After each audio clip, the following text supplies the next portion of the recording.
SSC की तैयारी कर रहे लाखों अभ्यर्थियों के लिए एक बहुत बड़ी खुशखबरी निकल के आ चुकी है। आज 24 नवंबर को एसएससी की तरफ से देखिए नया विज्ञापन जारी कर दिया है, जिसमें पदों की संख्या 26,000 प्लस है। ठीक है, तो इस भर्ती के लिए आप लोग अगर एलिजिबल हैं तो फॉर्म भर सकते हैं आज 24 नवंबर से ही। बाकी कंप्लीट डिटेल्स इस वीडियो में आपको मैं दे रहा हूँ कि कौन कौन से अभ्यर्थी फॉर्म भर सकते हैं, एज लिमिट क्या रहेगी, कैसे यहाँ पर आप चयन करेंगे। तो यहाँ पर देखिए सबसे पहले बात कर लेते हैं पद के बारे में। तो पद का नाम है कांस्टेबल जीडी, जो कि भर्ती होगी आपकी सीएपीएफ में यानी central armed police force, SSF में। इसके अलावा राइफलमैन की भर्ती है असम राइफल्स में। ठीक है, और इसके लिए 24 नवंबर से 31 दिसंबर तक फॉर्म आप लोग भर सकते हैं। फीस पेमेंट करने की जो डेट है वो है 1 जनवरी 2024 रात्रि 11 बजे तक। और फॉर्म में करेक्शन कर सकते हैं 4 जनवरी से 6 जनवरी तक।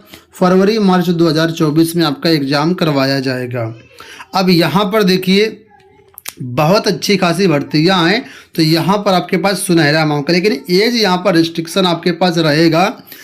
तो यहाँ पर सबसे पहले हम बात कर लेते हैं वैकेंसीज के बारे में। तो यहाँ पर देखिए वैकेंसीज कुल मिलाकर के हैं 26,146 वैकेंसी यहाँ पर टोटल हैं। इसमें से जो मेल की वैकेंसी, पुरुष की वैकेंसी है 23,347 है और महिलाओं की वैकेंसी है 2,799। अब ये देखिए यहाँ पर जो भर्ती है अलग अलग जो फोर्स होते हैं, ठीक है, वहाँ पर है जैसे कि BSF, CISF, CRPF, SSB, ITBP, Assam rifles और एसएसएफ। इसमें कैटेगरी वाइज डेटा दिया गया है। ठीक है, महिलाओं का और पुरुषों का इतनी वैकेंसी आपके सामने यहाँ पर दी गई हैं। फिलहाल अगर सबसे ज़्यादा बात कर लेते हैं, सबसे ज़्यादा वैकेंसी है सीआईएसएफ में 11,025 वैकेंसी यहाँ पर आपको देखने को मिल रही है। पे लेवल देख लीजिए, पे लेवल यहाँ पर 3 रहेगा, मतलब मिनिमम बेसिक आपका बनेगा 21,700 से स्टार्टिंग आपकी होगी बेसिक पे की। इसमें टीए डीए मिला करके आपका पेमेंट जो है करीब 35,000 के आसपास मुझे लगता है पहुंच जाएगा। ठीक है, तो ये है आवेदन आप लोग एसएससी की वेबसाइट पर जा करके कर सकते हैं। इसके अलावा governmentjobcenter.com पर भी जल्द ही लिंक एक्टिवेट कर दिया जाएगा, जिसका लिंक आपको पिन कमेंट में मिल जाएगा। अब यहाँ पर नीचे आते हैं और कुछ चीज़ें और देख लेते हैं। एज लिमिट सबसे ज़्यादा जरूरी है, तो एज लिमिट देखिए इस वैकेंसी में ऑल ओवर इंडिया के अभ्यर्थी आवेदन कर सकते हैं, चाहे किसी भी स्टेट में आप बिलोंग करते हो। 18 से 23 वर्ष यहाँ पर एज रखी गई है। एज की गणना आपकी 1/1/2024 से की जाएगी। मतलब अगर आज की डेट में आप काउंट कर रहे हैं तो ऐसा मत करें, 1/1/2024 से अपनी एज काउंट करें। उस टाइम मैक्सिमम आपकी 23 साल एज होनी चाहिए, यानी जो आपकी डेट ऑफ बर्थ है वो 2 जनवरी 2001 से 1 जनवरी 2006 के बीच में होनी चाहिए। यहाँ पर जो रिजर्व कैटेगरी के छात्र हैं उनको ऊपरी आयु सीमा में छूट मिल जाएगी। एससी एसटी को 5 साल की छूट मिल जाएगी, ओबीसी को 3 साल की मिल जाएगी, एक्स सर्विसमैन को भी 3 साल की मिल जाएगी। इसके अलावा बाकी जो कैटेगरी का है यहाँ पर मेंशन किया गया, आप लोग अपने हिसाब से देख सकते हैं। ठीक है, अब सबसे बड़ी बात यहाँ पर है एलिजिबिलिटी क्राइटेरिया को लेकर के, जो आप जानना चाह रहे होंगे। तो यहाँ पर देखिए एलिजिबिलिटी क्राइटेरिया के पेज पे हम लोग आ चुके हैं। यहाँ पर केवल 10वीं पास अभ्यर्थी आवेदन कर सकते हैं। अगर आपने 10वीं पास किया हुआ तो इस भर्ती का फॉर्म भर सकते हैं। ठीक है, और ऐसे अभ्यर्थी जो हायर क्वालिफिकेशन एक्वायर किए हुए हैं वो लोग भी आराम से आवेदन कर सकते हैं, कोई भी रिस्ट्रिक्शन नहीं है। लेकिन यहाँ पर समझना आपको ये ज़रूरी है 1/1/2024 की डेट के पहले का आपके पास क्वालिफिकेशन होना चाहिए। यानी अगर आप 10वीं की परीक्षा इस साल देना जा रहे हैं तो आप इसका फॉर्म नहीं भर पाएंगे। ठीक है, तो ये आपके पास एलिजिबिलिटी क्राइटेरिया हो गया। बाकी अगर कुछ आपके पास एक्स्ट्रा में है जैसे एनसीसी वगैरह, तो आपको यहाँ पर बोनस मिल जाएगा।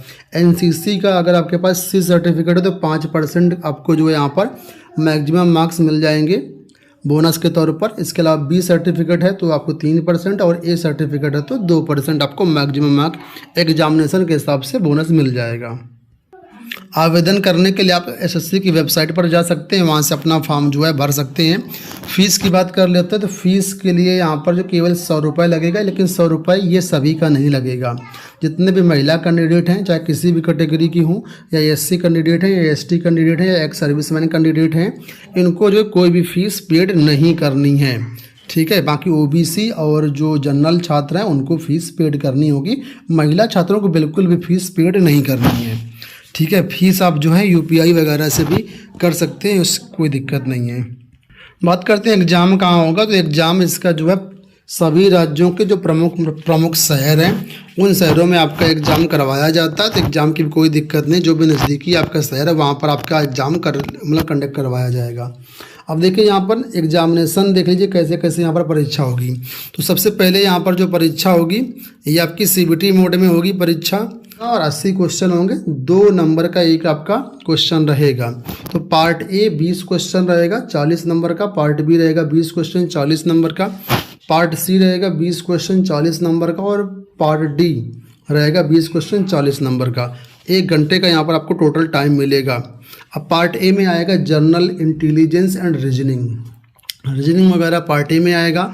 General knowledge and general awareness ये आपका बी पार्ट में आएगा। जो प्रारंभिक गणित होती है आपका सी पार्ट में आएगा, और हिंदी इंग्लिश के प्रश्न आपके आएंगे डी पार्ट में। ठीक है, सभी प्रश्न वैकल्पिक रहेंगे, हिंदी और इंग्लिश भाषा, साथ में अलग अलग भाषाओं के यहाँ पर आपको पेपर मिल जाएंगे। तो आप किसी भी भाषा से बिलोंग करते हैं, आप आराम से यहाँ पर पेपर दे सकते हैं। नेगेटिव मार्किंग भी रहेगी, 0.25 की यहाँ पर नेगेटिव मार्किंग भी रखी गई है। अब यहाँ पर नीचे सिलेबस दिया गया है कि जनरल इंटेलिजेंस में कौन कौन से टॉपिक आपको पढ़ना है। तो यहाँ पर कंप्लीट सिलेबस दिया गया है, इन टॉपिक को आपको पढ़ना है। जनरल नॉलेज का, जनरल करंट अफेयर का, गणित का, हिंदी का, सारा यहाँ पर जो है देखिए दिया गया है। जैसे आप यहाँ पर इस एग्ज़ाम को क्वालिफाई कर लेते हैं, इसके बाद पीएचटी के लिए जाते हैं, मतलब फिजिकल स्टैंडर्ड टेस्ट या फिजिकल एफिशिएंसी टेस्ट पीईटी। ठीक है, यहाँ पर आपका शारीरिक जो नाप जोख होती है वो होती है, दौड़ भाग होती है, सीना चेस्ट वगैरह सब नापा जाता है। इसके लिए कुछ यहाँ पर फिजिकल स्टैंडर्ड दिए गए हैं। जैसे पुरुष जो अभ्यर्थी है इनके लिए बोला गया है जो रेस होगी इसमें 5 किलोमीटर आपको दौड़ना होगा पुरुष अभ्यर्थियों के 24 मिनट में। ठीक है, और फीमेल के लिए बोला गया 1.6 किलोमीटर दौड़ना होगा आपको 8.5 मिनट में। और ये जो स्टैंडर्ड किसके लिए हैं, तो बोला गया लद्दाख के जो कैंडिडेट हैं उनको छोड़ करके, लद्दाख रीजन के छोड़ करके बाकी सबके लिए स्टैंडर्ड है। जो लद्दाख रीजन के कैंडिडेट हैं इनके लिए बोला गया 1.6 मीटर इन 7 मिनट और 800 मीटर इन 5 मिनट्स। तो ये मेल फीमेल का हो गया। इसी तरीके से यहाँ पर पीएचडी होगा, तो पीएचडी में भी काफ़ी सारी चीज़ें देखी जाएंगी, बाकी डिटेल्स आप यहाँ पर देख सकते हैं। जो आपका पीएचडी होगा इसमें देखिए हाइट वगैरह भी देखी जाएगी। तो हाइट बोली गई है पुरुष अभ्यर्थियों के लिए 170 सेंटीमीटर, महिला अभ्यर्थियों के लिए 157 सेंटीमीटर। तो जो पुरुष अभ्यर्थी है इनके लिए चेस्ट होगा यहाँ पर। ठीक है, तो यहाँ पर अनएक्सपेंडेड यानी कि बिना फुलाए रहेगा आपका 80 सेंटीमीटर, फुलाने पर जो है आपका 85 होना चाहिए। मिनिमम 5 सेंटीमीटर का एक्सपेंशन आपका जरूरी है। बाकी जो रिजर्व कैटेगरी के छात्र हैं इनको यहाँ पर जो है थोड़ा सा राहत दी गई है, इनके लिए 76 रहेगा बिना फुलाए, और फुलाने पर 5 सेंटीमीटर मतलब। इसी तरीके से यहाँ पर हाइट में भी है, एसटी कैंडिडेट हैं उनको यहाँ पर अलग से देखो छूट दी गई है, खासतौर पर एसटी कैंडिडेट्स को छूट दी गई है, एससी को छूट नहीं दी गई। ऐसे यहाँ पर चेस्ट में भी है, एसटी को छूट दी गई है। ठीक है, तो ये आप देख लीजिएगा अच्छे से। इसके बाद आवेदन करने के लिए जो है आप लोग एसएससी की वेबसाइट पर जाकर के आवेदन कर सकते हैं। इसके बाद आपका मेडिकल होगा, मेडिकल में क्या क्या चीज़ें देखी जाएंगी वो यहाँ पर मेंशन किया गया है, आप लोग इसको अच्छे से समझ करके आवेदन कर सकते हैं। ठीक है।